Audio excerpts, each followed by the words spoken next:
Assalamualaikum warahmatullahi wabarakatuh. Halo semuanya.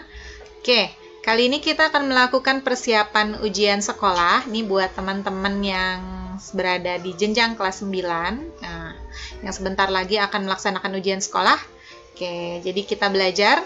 Nah, di part kali ini kita akan mereview materi-materi kimia. Nanti mungkin akan ada sedikit irisan dengan materi fisika, tapi semoga bermanfaat ya. Kita simak aja. Udah siap mau belajar? Oke, sebelum dimulai kita buka dulu dengan basmalah. Bismillahirrahmanirrahim. Oke, yang pertama adalah sifat zat dan perubahannya. Kita cek ya, ini ada tiga kemungkinan di sifat zat dan perubahannya. Yang pertama adalah sifat fisika dan kimia zat. Oke, nah soalnya modelnya seperti ini. Jadi disajikan beberapa sifat benda yang termasuk sifat fisika. Kita review sedikit. Jadi sifat fisika ini meliputi wujudnya, warnanya, daya hantar panas, daya hantar listrik, kelenturan, kekerasan, kelarutan, dan kemagnetan. Sementara sifat kimia ini yang berhubungan dengan terbentuknya zat baru atau kemampuan dia bersenyawa dengan unsur lain. Kata kunci sifat kimia ini terbakar, berkarat, meledak, teroksidasi, busuk, asam, dan lain sebagainya. Oke?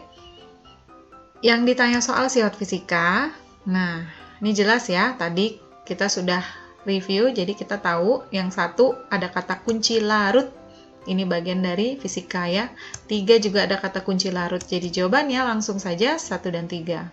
Sementara yang 2 kata kuncinya melapuk, dan yang keempat terbakar, ini adalah kata kunci untuk kimia. Oke? Next, nah ini adalah perubahan fisika dan kimia. Ini sebenarnya lanjutan dari sifat fisika kimia ya, jadi nggak jauh-jauh beda, mirip-mirip. Dan soalnya memang benar ya, mirip-mirip juga. Yang pernyataan yang merupakan perubahan kimia. Oke, kita review sedikit. Perubahan fisika ini ditandai dengan tidak dihasilkannya zat jenis baru. Misalkan contohnya membeku, mencair, dan sebagainya, itu bagian dari perubahan fisika. Sementara perubahan kimia ini ditandai dengan munculnya zat baru. Zat baru ini ditandai dengan berubahnya warna. Ada bau yang terbentuk, kemudian timbul asap, terbentuk endapan, dan lain sebagainya. Oke, yang tanya perubahan kimia kita cek satu-satu ya. Kayu dibakar. Nah, bakar ini kata kunci kimia. Batang lilin dipanaskan meleleh. Dipanaskan, ini kata kunci dari fisika ya. Meleleh, mencair itu kan hasil dari proses pemanasan. Jadi ini masuk fisika. Singkong difermentasi menjadi tape, ini kata kunci kimia ya. Jadi fermentasi, kemudian basi, membusuk, melapuk, itu adalah adalah proses-proses yang disebabkan aktivitas mikroorganisme, dan itu masuk ke dalam perubahan kimia. Uap air mengembun, ini kata kunci fisika. Jadi jawabannya 1 dan 3. Oke? Gampang ya? Kita next ke pemanfaatan bahan berdasarkan sifat bahannya. Oke. Nah, model soalnya seperti ini. Ada sifat tembaga, sifat fisika yang dimanfaatkan pada tembaga sebagai penghantar listrik. Oke, sifat fisika yang berhubungan dengan fungsi tembaga sebagai penghantar listrik ya. Kita cek 1, 2, 3, 4. Menghantarkan panas, fisika betul ya. Massa jenis, itu fisika. Lentur, mudah digulung, ini juga fisik. Hambatan jenisnya kecil, ini juga fisik. Semua fisik, tapi yang berhubungan dengan fungsinya dia sebagai penghantar listrik. Mudah mengantarkan panas, itu sudah pasti dia juga bisa mengantarkan listrik, jadi ada hubungannya. Massa jenisnya besar. Nah, yang ini yang salah ya. Dia tidak ada hubungannya dengan massa jenis. Tuh. Jadi kalau teman-teman ingat lagi pembahasan atau kamu cek-cek lagi buku pelajarannya di bab listrik, itu tidak ada hubungannya dengan besaran massa jenis, tapi yang ada adalah arus listrik, kemudian tegangan, hambatan jenisnya atau hambatan listriknya, itu ya, daya dan sebagainya. Oke, jadi yang ada 2-nya pasti salah, ya. A ada 2-nya, B ada 2-nya, C ada 2-nya. Jadi otomatis jawabannya 3 dan 4 ya. Tembaga itu betul dia mudah digulung, lentur. Makanya kabel yang dalamnya isinya kawat tembaga itu mudah digulung. Kalau susah digulung nanti kabelnya patah-patah, repot. hambatan jenisnya kecil. Tuh ya, kenapa hambatan jenisnya kecil? Supaya listrik itu mengalirnya lancar. Tuh, bagus. Oke. Yang kedua, ini adalah unsur senyawa dan campuran. Oke, unsur senyawa dan campuran ini juga ada beberapa sub lagi, kita cek. Nah, di sini kamu diminta untuk mengidentifikasi unsur dan senyawa. Oke, model soalnya seperti ini, contohnya.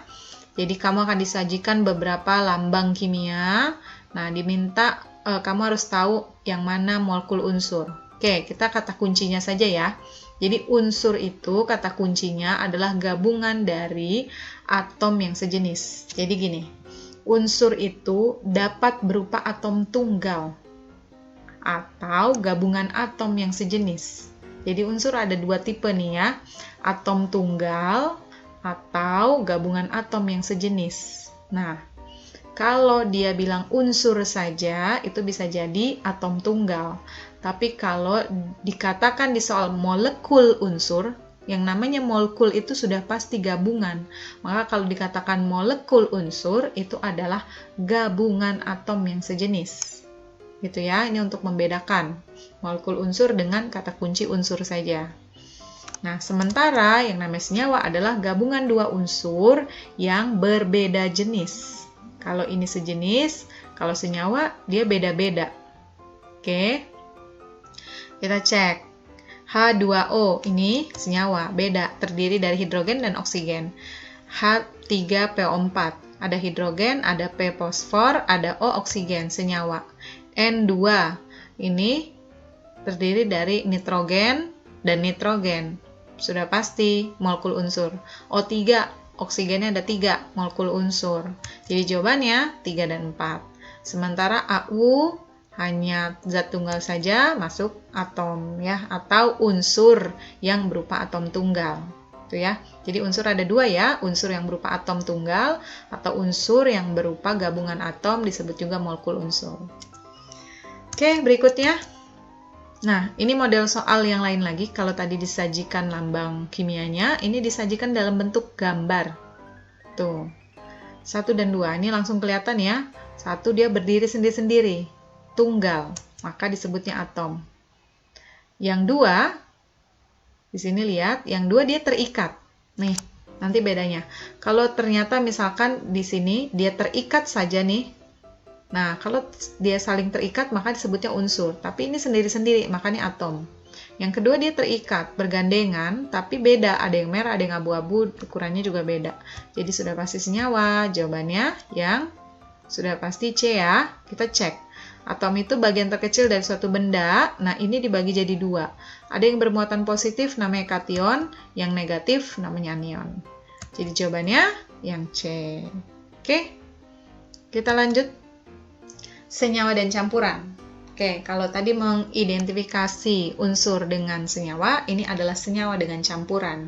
Jadi senyawa dan campuran sama-sama terdiri dari 2 atau lebih.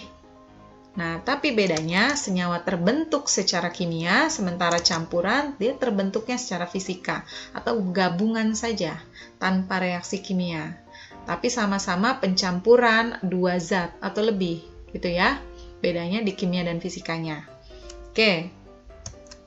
Nah, kita bahas sedikit, kita review sedikit. Nah, campuran ini dibagi lagi jadi 2. Ada yang homogen, ini satu fase, tidak bisa disaring. Karena satu fase, jadi dia maksudnya adalah satu wujud. Wujud itu ada wujud benda itu ada cair, gas, padat. Jadi cair dalam cair, satu fase. Contoh larutan gula, sirup, garam, air laut, cuka.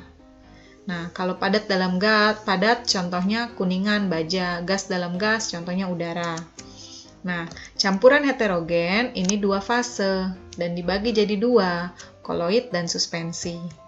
Koloid ini kelihatannya homogen, tapi sebenarnya kalau kita cek dengan mikroskop dia gabungan atau heterogen, ada 2 fase.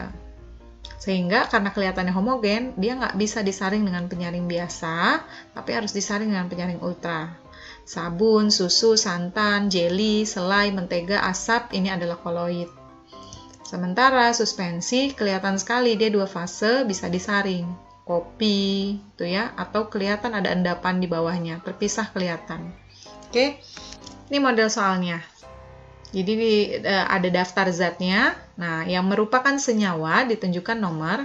Oke, tadi kita sudah review, jadi udah langsung tahu. Sirup itu campuran, kecap itu campuran, air murni senyawa, cuka juga senyawa, air laut itu campuran. Jadi jawabannya 3 dan 4 ya. Air murni itu rumus molekulnya H2O, cuka itu CH3COOH, jadi senyawa, terbentuk secara kimia. Oke, kita next. Nah, ini yang termasuk unsur senyawa dan campuran. Kayu, ini senyawa, yaitu selulose ya. Kecap itu campuran, tadi gula ada senyawa, bukan air gula, beda ya. Ini gula, jadi gula masih dalam bentuk gulanya, C12H22O11, itu rumus molekulnya.